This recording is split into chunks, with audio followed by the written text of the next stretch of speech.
The sound of my sister Rachel's words still echoed in my ears as I sat in my car outside our family home. The same house where we'd grown up, where Mom had raised us after Dad died, where everything had fallen apart in the past year.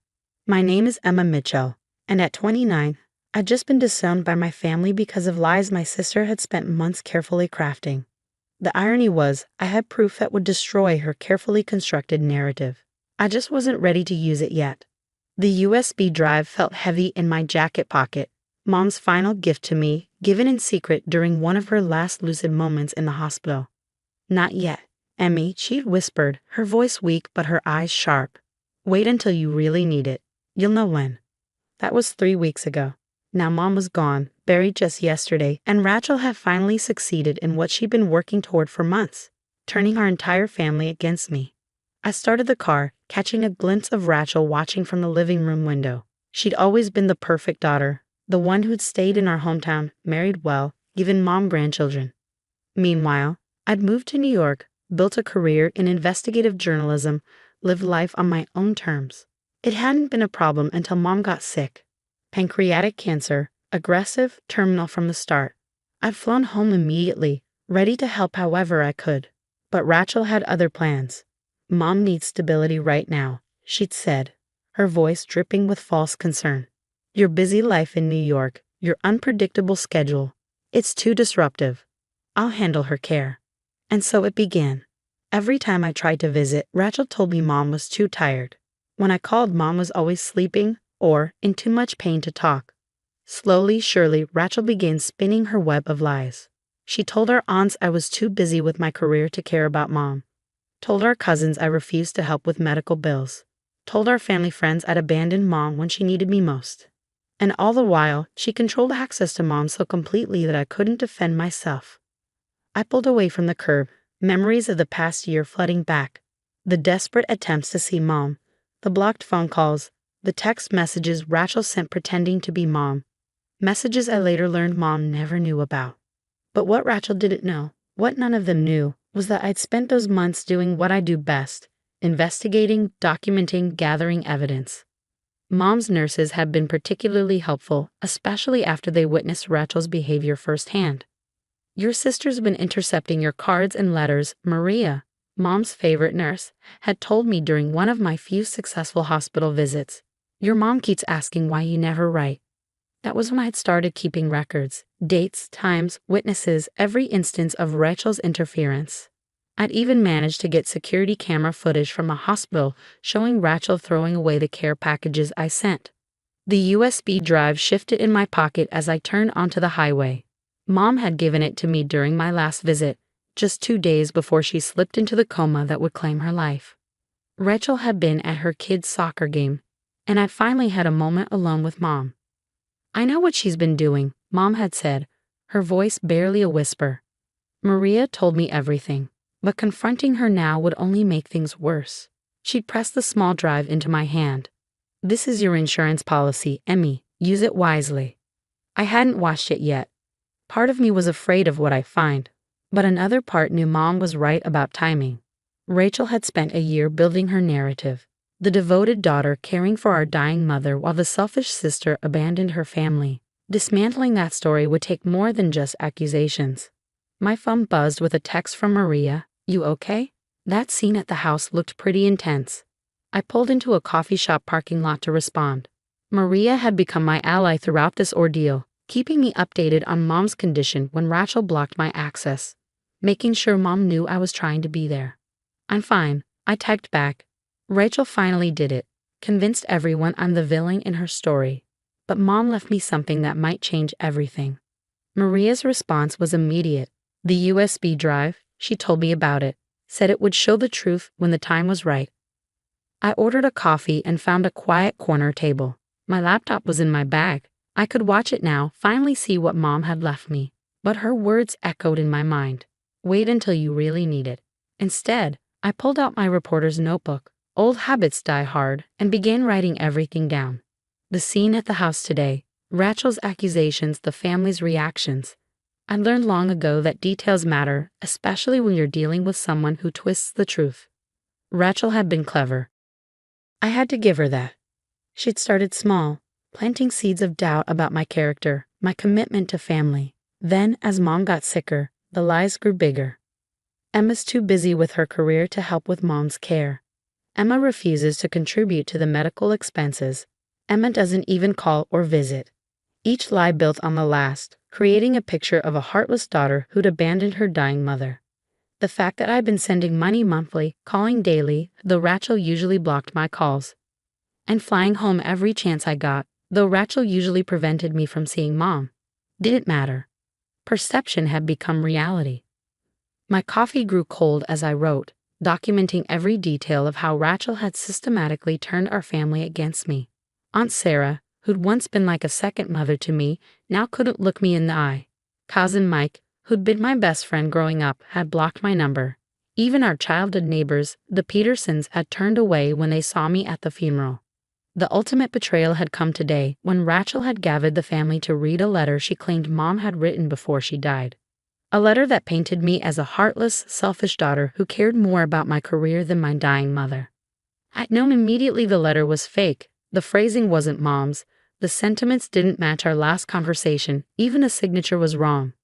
But Rachel had timed it perfectly, presenting it when emotions were raw from the funeral, when everyone was looking for someone to blame for their grief. My phone buzzed again. Another text from Maria. Just so you know, that letter Rachel read today. Your mom never wrote anything like that. I was with her those last weeks. The only thing she wrote was a note telling you she was proud of you. I smiled sadly. Maria had been there through everything, watching Rachel's manipulation with growing concern. She'd even offered to speak up, to tell the family the truth, but I'd asked her not to. Rachel would only twist it, claim Maria was lying out of loyalty to me. No, this had to be handled carefully. Mom had taught me that sometimes the best defense isn't an immediate reaction, but a carefully planned response. Patience, she'd always said, is more powerful than anger. The USB drive seemed to grow heavier in my pocket. What had Mom left me? What truth was she waiting for me to discover? Back in my hotel room, I finally sat down with my laptop and the USB drive Mom had given me. My hands trembled slightly as I plugged it in, remembering her final words about it.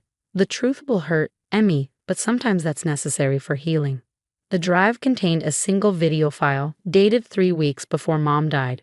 I took a deep breath and pressed play. Mom's face filled the screen, gaunt from chemotherapy, but her eyes clear and determined. She was in her hospital room. I recognized the pale blue walls and the small window behind her. Emma, my sweet girl, she began, her voice stronger than I remember from those final days. If you're watching this, then everything has happened as I feared it would. Rachel's lies have done their work, and you're probably feeling very alone right now. I paused the video, tears blurring my vision. Even at the end, Mom had known exactly what would happen. I wiped my eyes and pressed play again. I need you to understand something, Mom continued. I know everything Rachel has been doing. The blocked calls, the hidden letters, the lies she's been telling the family. Maria has kept me informed, and I've been watching, gathering my own evidence. The screen changed, showing security footage from a hospital. There was Rachel, intercepting my care packages at the nurse's station. Another clip showed her turning me away during a visit, telling me Mom was too sick to see anyone, then letting other family members in just minutes later. But that's not the worst of it. Mom's voice continued as the video returned to her face. I've discovered something much more serious. Rachel has been stealing from me, Emma. She's been forging my signature on checks, accessing my accounts without permission. My journalist's instincts kicked in immediately. I grabbed my notebook and started taking notes as Mom detailed the financial abuse. Dates, amounts, account numbers. Mom had documented everything. I've put all the evidence in a sealed envelope with my lawyer, Richard Stevens, Mom explained. Bank statements, forged checks, everything. But I didn't want to confront her while I was sick. I knew she'd twist it somehow, use my illness to manipulate the situation. The irony was staggering. While Rachel had been painting me as the greedy, career-obsessed daughter, she'd been systematically draining Mom's accounts. There's more, Mom continued, her expression growing more serious. Rachel's been pressuring me to change my will, to leave everything to her. She claims you don't need the inheritance, that your success in New York means you don't deserve any help. But I've seen her bank statements, Emma. She and Tom are in serious financial trouble. The big house, the luxury cars, the lavish lifestyle, it's all built on debt. I paused the video again, remembering all the times Rachel had bragged about her perfect life. The 5-bedroom house in the best neighborhood, the expensive private schools for her kids, the fancy vacations. It had always seemed like she and Tom were living beyond their means on his middle management salary. The video continued with Mom pulling out a stack of papers. These are copies of Rachel's credit card statements and loan documents. Maria helped me get them. Turns out Rachel's been using my hospital room to receive her financial documents, probably to hide them from Tom. They're nearly bankrupt, Emma. That's why she's been stealing from me, why she's so desperate to control my estate.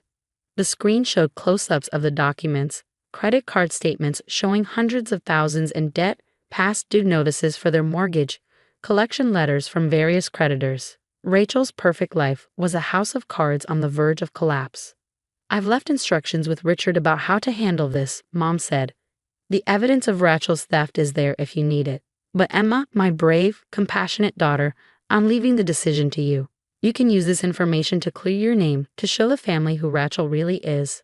Or you can find another way. Mom's face grew softer, more tired. I know you, Emmy. You're like your father, you believe in justice, but you also believe in mercy. Whatever you decide to do with this information, I trust you to do what's right. The video ended with Mom looking directly into the camera, her eyes filled with love and trust. Remember, sweetheart, the truth isn't always about punishment.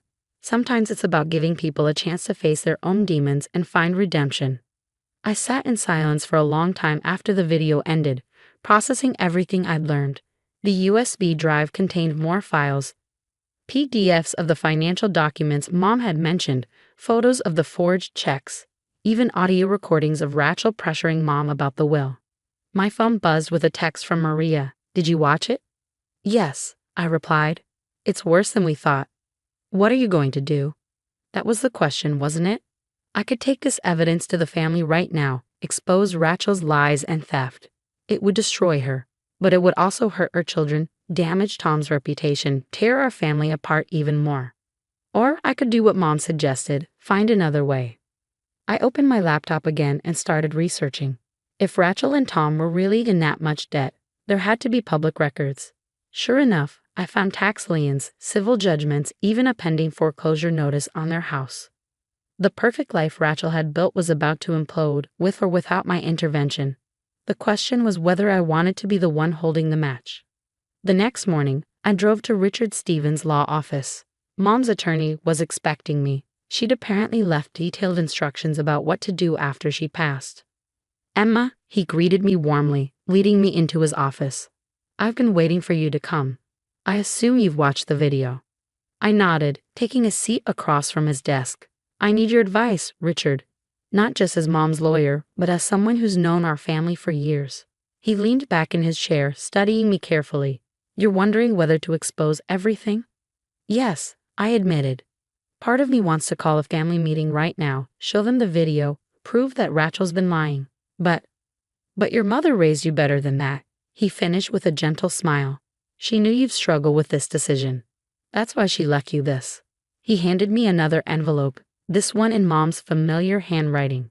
Inside was a letter, dated just days before she slipped into the coma. My dearest Emma, by now you know the truth about Rachel's actions. You're probably angry, hurt, and looking for justice. Those feelings are valid. You can wronged in ways no sister should experience. But I want you to remember something about Rachel. When your father died, she was 12, old enough to understand what we'd lost but too young to process it healthily. While you found strength in independence, she developed a desperate need for control and security. I'm not excusing what she's done. The theft, the lies, the manipulation. These are serious wrongs that need to be addressed. But perhaps there's a way to do that without destroying her completely. You're an investigative journalist, Emmy.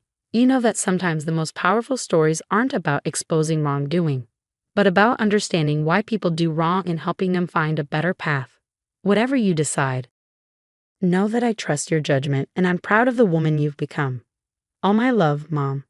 I folded the letter carefully, feeling tears well up again. Even at the end, Mom had been thinking about both her daughters, trying to help us find our way back to each other. There's something else you should know, Richard said, pulling out another file. Your mother made some arrangements before she died. She knew about Rachel's financial troubles, so she set up a trust fund for her grandchildren's education. Rachel can't touch the money, it goes directly to the schools. She was protecting the kids, I realized. Yes, Richard nodded.